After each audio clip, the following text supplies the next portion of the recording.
भीष्म पितामह की जन्म से लेकर मृत्यु पर्यंत तक की कथा इस प्रकार है।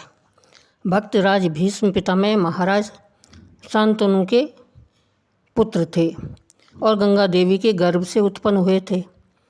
वशिष्ठ ऋषि से शाप से 8 वसुओं ने मनुष्य योनि में अवतार लिया था, जिनमें 7 को तो गंगा जी ने जन्मते ही जल के प्रभाव में बहाकर और शाप से छुड़ा दिया, लेकिन एक ध्यो नामक वसु के अंश अवतार भीष्म को राजा शांतनु ने रख लिया।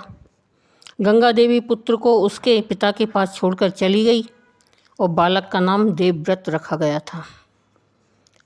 दास के द्वारा पालित हुई सत्यवती पर मोहित हुए धर्मशील राजा शांतनु को दुख में देखकर युक्ति से देवव्रत ने मंत्रियों द्वारा पिता के दुख का कारण जान लिया और पिता की प्रसन्नता के लिए सत्यवती के धर्मपिता दास के पास जाकर उसके इच्छा अनुसार राज सिंहासन पर न बैठने और आजीवन ब्रह्मचर्य पालन की कठिन प्रतिज्ञा करके पिता का सत्यवती के साथ विवाह करवा दिया। पितृभक्ति से प्रेरित होकर देवव्रत ने अपना जो जन्म सिद्ध राज्य का अधिकार था उसको छोड़कर सदा के लिए स्त्री सुख का भी परित्याग कर दिया।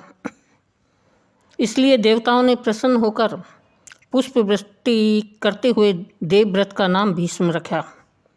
पुत्र का ऐसा त्याग देखकर राजा शांतनु ने भीष्म को वरदान दिया कि तू जब तक भी जीना चाहेगा तब तक मृत्यु तेरा बाल विवाह का नहीं कर सकेगी, तेरी इच्छा मृत्यु होगी। ब्रह्मचारी के लिए ऐसा होना कौन सी बड़ी बात है। भीष्म ने आजीवन प्रतिज्ञा का पालन किया। भीष्म जी बड़े ही वीर योद्धा थे और उनमें क्षत्रियों के सब गुण मौजूद थे। भीष्म जी क्षत्रिय उचित ये सब गुण प्रकट थे।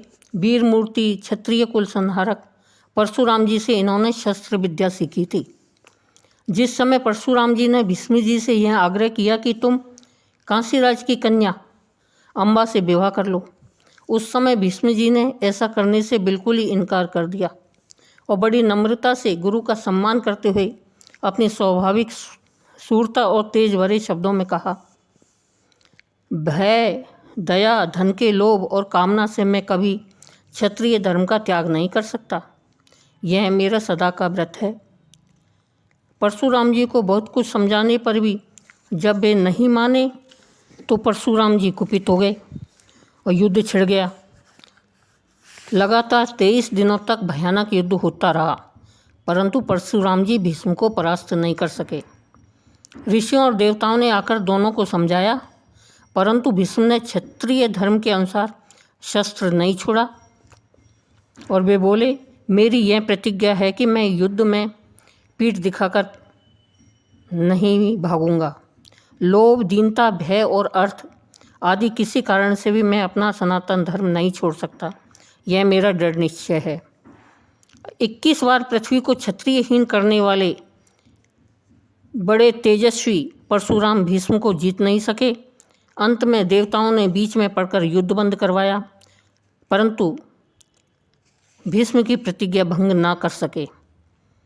जब सत्यवती के दोनों पुत्र मर गए, भरतवंश राज्य का कोई भी आधार नहीं रहा, तब सत्यवती ने भीष्म से राजगद्दी स्वीकार करने और पुत्र पैदा करने के लिए कहा। भीष्म चाहते तो निष्कलंक कहलाकर राज्य और स्त्री का सुख अनायास ही भोग सकते थे, परंतु अपनी प्रतिज्ञा का पालन करने के लिए मनुष्य के मन को अत्यंत आकर्षित करने वाले इन दोनों भोगों पर उन्होंने लात मार दी। सत्यवती के बहुत आग्रह करने पर भी भीष्म ने स्पष्ट कह दिया कि माता, तू इसके लिए आग्रह न कर।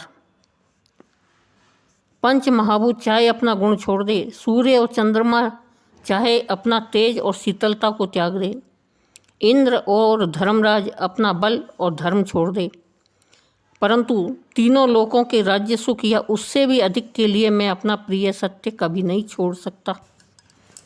भीष्म ने दुर्योधन को कई बार मीठे कड़े शब्दों में समझाया, पर वह नहीं समझा और जब युद्ध का समय आया तब पांडवों की ओर मन होने पर भी भीष्म ने बुरे समय में आश्रयदाता की सहायता करना, धर्म समझकर कौरवों के सेनापति बनकर पांडवों से युद्ध किया। वृद्ध होने पर भी उन्होंने 10 दिनों तक योद्धा की तरह लड़कर रणभूमि में अनेक बड़े बड़े वीरों को सदा के लिए सुला दिया और अनेकों को घायल किया। कौरवों की रक्षा असल में भीष्म के कारण ही कुछ दिनों तक हुई और महाभारत के 18 दिनों के सारे संग्राम में 10 दिनों तक युद्ध अकेले भीष्म जी के सेनापतित्व में हुआ। शेष 8 दिनों में कई सेनापति बदले। इतना होने पर भी भीष्म जी पांडवों के पक्ष में सत्य देखकर उनका मंगल चाहते और यह मानते थे कि अंत में जीत पांडवों की होगी। भीष्म भगवान के अनन्य भक्त थे। श्री कृष्ण महाराज को साक्षात भगवान के रूप में सबसे पहले भीष्म जी ने पहचाना था। धर्मराज के राजस्व यज्ञ में युधिष्ठिर के यह पूछने पर कि अग्र पूजा किसकी होनी चाहिए, भीष्म जी ने स्पष्ट शब्दों में कह दिया कि तेज, बल, पराक्रम और अन्य सभी गुण में श्री कृष्ण जी ही सर्वश्रेष्ठ हैं और सर्वप्रथम पूजा पाने योग्य हैं। भीष्म की आज्ञा से सहदेव के द्वारा भगवान श्री कृष्ण की पूजा होने पर जब शिशुपाल आदि राजा बिगड़े और उत्तेजित होकर कहने लगे कि इस घमंडी बूढ़े को पशु की तरह काट डालो या इसे खोलते हुए तेल की कढ़ाई में डाल दो, तब भीष्म ने कुछ भी न घबराकर स्वाभाविक तेज से तमक कर कहा कि हम जानते हैं श्री कृष्ण ही समस्त लोगों की उत्पत्ति और विनाश के कारण है। इन्हीं के द्वारा यह विश्व का चराचर विश्व रचा गया है। यही सबसे बड़े पूजनीय हैं और जगत के सारे सद्गुण इन्हीं में ही हैं। सब राजाओं का मान मर्दन कर हमने श्री कृष्ण जी की अग्र पूजा की है। जिसे यह मान्य न हो वह श्री कृष्ण के साथ युद्ध करने को तैयार हो जाए। श्री कृष्ण सबसे बड़े हैं, सबके गुरु हैं, सबके बंधु हैं और सब राजाओं में पराक्रम में श्रेष्ठ हैं। इनकी अग्र पूजा जिन्हें अच्छी नहीं लगती उन मूर्खों को कैसे समझाया जाए। यज्ञ में विघ्न की संभावना देखकर जब धर्मराज ने भीष्म से यज्ञ रक्षा का उपाय पूछा तब भीष्म ने दृढ़ निश्चय के साथ कह दिया, युधिष्ठिर तुम इसकी चिंता न करो, शिशुपाल की खबर श्री कृष्ण अपना आप ले लेंगे। अंत में शिशुपाल के 100 अपराध पूरे होने पर भगवान श्री कृष्ण ने वहीं उसे चक्र से मारकर अपने में मिला लिया। महाभारत युद्ध में भगवान श्री कृष्ण शस्त्र ग्रहण न करने की प्रतिज्ञा करके सम्मिलित हुए थे। वे अपनी भक्तवत्सलता के कारण सखा भक्त अर्जुन का रथ हाँकने का काम कर रहे थे। बीच में एक दिन किसी कारणवश भीष्म ने यह प्रण ले लिया कि भगवान को शस्त्र ग्रहण करवा कर ही रहूँगा, तो भीष्म ने यही किया। भगवान को अपनी प्रतिज्ञा तोड़नी पड़ी। जगतपति पीताम्बरधारी वासुदेव श्री कृष्ण बार बार सिंहनाद करते हुए हाथ में रथ का टूटा चक्का लेकर भीष्म जी की ओर ऐसे दौड़े जैसे वनराज सिंह गरजते हुए विशाल गजराज की ओर दौड़ता है। भगवान का पीला दुपट्टा कंधे से गिर पड़ा, पृथ्वी कांपने लगी। सेना में चारों ओर से भीष्म मारे गए की आवाज़ आने लगी। परंतु इस समय भीष्म को जो असीम आनंद था उसका वर्णन करना अपनी सामर्थ्य के बाहर की बात है। भगवान की भक्तवत्सलता पर मुग्ध हुए भीष्म उनका स्वागत करते हुए बोले, हे पुंडरीकाक्ष आओ आओ, हे देवादिदेव तुमको मेरा नमस्कार है। हे पुरुषोत्तम आज इस महायुद्ध में तुम मेरा वध करो। हे परमात्मन, हे कृष्ण, हे निष्पाप, हे गोविंद, तुम्हारे हाथ से युद्ध में मरने पर मेरा अवश्य ही सब प्रकार से परम कल्याण हो जाएगा। मैं आज त्रैलोक्य में सम्मानित हूँ। हे पाप रहित, मुझ पर तुम युद्ध में इच्छा अनुसार प्रहार करो, मैं तुम्हारा दास हूँ। अर्जुन ने पीछे से दौड़कर भगवान के पैर पकड़ लिए और उन्हें लौटाया। भगवान तो अपने भक्ति की प्रतिज्ञा सत्य करने को दौड़े थे। भीष्म का वध तो अर्जुन के हाथ से ही होना था। अंत में शिखंडी के सामने बाण न चलाने के कारण अर्जुन के बाणों से बिंधकर भीष्म सरसैया पर गिर पड़े। उनके सारे शरीर में बांध बिंधे थे, केवल सिर नीचे लटकता था। उन्होंने तकिया मांगा, दुर्योधन आदि नरम नरम तकिया लाने लगे। भीष्म ने अंत में अर्जुन से कहा, हे वत्स मेरे योग्य तकिया दो। अर्जुन ने शोक त्याग कर 3 बाण उनके मस्तक के नीचे इस तरह मारे कि सिर तो ऊंचा उठ गया और वे बाण तकिया का काम करने लगे। इससे भीष्म बड़े प्रसन्न हुए और बोले, हे पुत्र अर्जुन, तुमने मेरी रणशैया के योग ही तकिया देकर मुझे प्रसन्न कर दिया। यदि तुम मेरी बात ना समझकर दूसरा तकिया देते तो मैं नाराज होकर तुम्हें श्राप दे देता।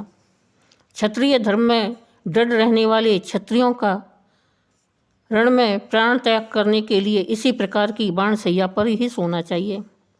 भीष्म जी सरशैया पर बाणों से घायल पड़े थे। यह देखकर अनेक कुशल शास्त्रवैद बुलाए गए कि वे बाण निकालकर मरहम पट्टी करके घावों को ठीक कर दे। पर अपने इष्टदेव भगवान श्री कृष्ण को सामने देखते हुए मृत्यु की प्रतीक्षा में वीर शैया पर शांति से सोए भीष्म जी ने कुछ भी इलाज न कराकर उन्हें सम्मानपूर्वक लौटा दिया। 8 दिनों के बाद युद्ध समाप्त हो गया। धर्मराज का राज्याभिषेक हुआ। एक दिन युधिष्ठिर भगवान श्री कृष्ण के पास गए और दोनों हाथ जोड़कर पलंग के पास खड़े हो गए। प्रणाम करके मुस्कुराते हुए युधिष्ठिर ने भगवान से कुशल क्षेम पूछा, परंतु कोई उत्तर नहीं मिला। भगवान को इतना ध्यानमग्न देखकर धर्मराज बोले, प्रभु आप किसका ध्यान करते हो? मुझे बतलाइए, मैं आपके शरणागत हूँ, भक्त हूँ। भगवान ने उत्तर दिया, धर्मराज, सरसैया पर सोते हुए भीष्म मेरा ध्यान कर रहे थे। उन्होंने मुझे स्मरण किया था, इसलिए मैं भीष्म का ध्यान कर रहा था। भाई, इस समय मैं मन द्वारा भीष्म के पास गया था। फिर भगवान ने कहा कि युधिष्ठिर, वेद और धर्म के सर्वोपरि ज्ञाता, नैष्ठिक, ब्रह्मचारी, महान अनुभवी कुरु कुल सूर्य पितामह के अस्त होते ही उनका ज्ञान रूपी भी अस्त हो जाएगा। इसलिए वहाँ चलकर कुछ उपदेश ग्रहण करना हो तो कर लो। युधिष्ठिर श्री कृष्ण महाराज को साथ लेकर भीष्म के पास गए। सब बड़े बड़े ब्रह्मवेत्ता ऋषि मुनि वहाँ उपस्थित थे। भीष्म ने भगवान को देखकर प्रणाम किया। श्री कृष्ण ने भीष्म से कहा कि उत्तरायण आने में अभी 30 दिन की देरी है। इतने में अपने धर्मशास्त्र का जो ज्ञान संपादन किया है वह युधिष्ठिर को सुनाकर इसके शोक को दूर कीजिए। भीष्म ने कहा, प्रभु, मेरा शरीर बाणों के घावों से व्याकुल हो रहा है। मन बुद्धि चंचल है, बोलने की शक्ति नहीं है, बारंबार मूर्छा आती है। केवल आपकी कृपा से ही अब तक जी रहा हूँ। फिर आप जगत गुरु के सामने मैं अपने शिष्य से यदि कुछ कहूँ तो वह भी अविनय ही है, मुझसे बोला नहीं जाता, क्षमा करें। प्रेम से छलकती हुई आँखों से भगवान गदगद होकर बोले, भीष्म, तुम्हारी ग्लानि, मूर्छा, दहा, व्यथा, क्षुधा, कलेश और मोह सब मेरी कृपा से अभी नष्ट हो जाएंगे। तुम्हारे अंतःकरण में सब प्रकार के ज्ञान की स्फुरना होगी। तुम्हारी बुद्धि निश्चित ही एकाग्रता को प्राप्त करेगी। तुम्हारा मन नित्य सर्वगुण में स्थिर हो जाएगा। तुम धर्म या जिस किसी भी विद्या का चिंतन करोगे उसी को तुम्हारी बुद्धि बताने लगेगी। श्री कृष्ण ने फिर कहा कि मैं स्वयं इसलिए उपदेश न करके तुमसे करवाता हूँ कि जिससे मेरे भक्त की कीर्ति और यश बढ़े। भगवत प्रसाद से भीष्म के शरीर की सारी वेदनाएं उसी समय नष्ट हो गई। उनका अंतःकरण सावधान और बुद्धि सर्वथा जागृत हो गई। ब्रह्मचर्य, अनुभव, ज्ञान और भगवत बुद्धि के प्रताप से अगाध ज्ञानी भीष्म जिस प्रकार 10 दिनों तक रण में तरुण उत्साह से झूमे थे, उसी प्रकार के उत्साह से युधिष्ठिर को अपने धर्म के सब अंगों का पूरी तरह उपदेश दिया और उनके शोक संतृप्त को हृदय को शांत कर दिया। इस प्रकार भगवान के सामने ऋषियों के समूह से घिरे हुए धर्म चर्चा करते हुए जब उत्तम उत्तरायण काल आया तो भीष्म जी मौन हो गए और उन्होंने पीताम्बरधारी भगवान श्री कृष्ण में पूरी तरह मन लगा दिया। 135 वर्ष की अवस्था में उत्तरायण के समय सैकड़ों ब्रह्मवेत्ता ऋषि मुनियों के बीच में इस प्रकार साक्षात भगवान श्री कृष्ण की स्तुति करते हुए आत्मरूप भगवान श्री कृष्ण में मन, वाणी और दृष्टि को स्थिर करके भीष्म जी परम शांति को प्राप्त हो गए।